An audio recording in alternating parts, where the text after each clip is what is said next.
بیگم حضرت محل۔ بیگم حضرت محل کا شمار 1857 کی جنگ آزادی کے نمایاں مجاہدین میں ہوتا ہے۔ وہ نواب واجد علی شاہ کی بیگم تھیں، اور جب انگریزوں نے نواب واجد علی شاہ کو معزول کر دیا تو انہوں نے انگریزوں کے خلاف بغاوت کا علم بلند کیا۔ 1856 میں برطانوی حکومت نے لکھنؤ پر قبضہ کر لیا اور نواب واجد علی شاہ کو کلکتہ جلا وطن کر دیا گیا، تو بیگم حضرت محل نے اپنی ریاست کی حفاظت اور عوام کے حقوق کی بازیابی کا بیڑا اٹھایا۔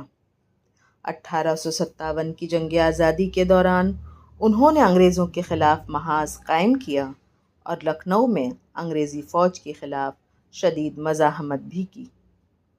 بیگم حضرت محل نے 1857 میں لکھنؤ کے کیسر باغ سے انگریزوں کے خلاف جنگ کا آغاز کیا اور شہر کے بڑے حصے پر دوبارہ قبضہ کر لیا۔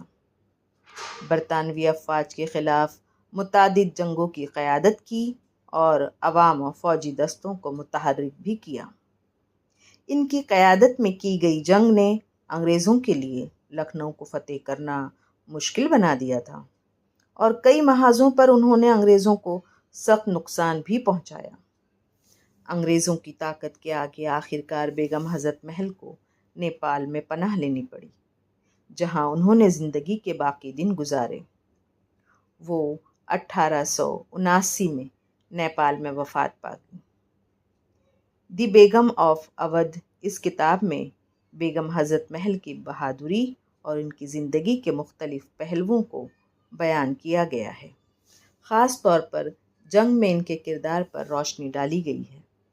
شیخ اظہر اقبال کی کتاب فیئرس فریڈم فائٹرز اودھ دی ریبیلز بیگم، اس کتاب میں بیگم حضرت محل کی جنگ آزادی میں خدمات اور ان کے عزم کی تفصیلات شامل ہیں۔ فارسی مجموعدار کی کتاب فریڈم اسٹرگل میں جنگ آزادی کے پس منظر میں بیگم حضرت محل کا ذکر موجود ہے، جس میں ان کی شجاعت کو سراہا گیا ہے۔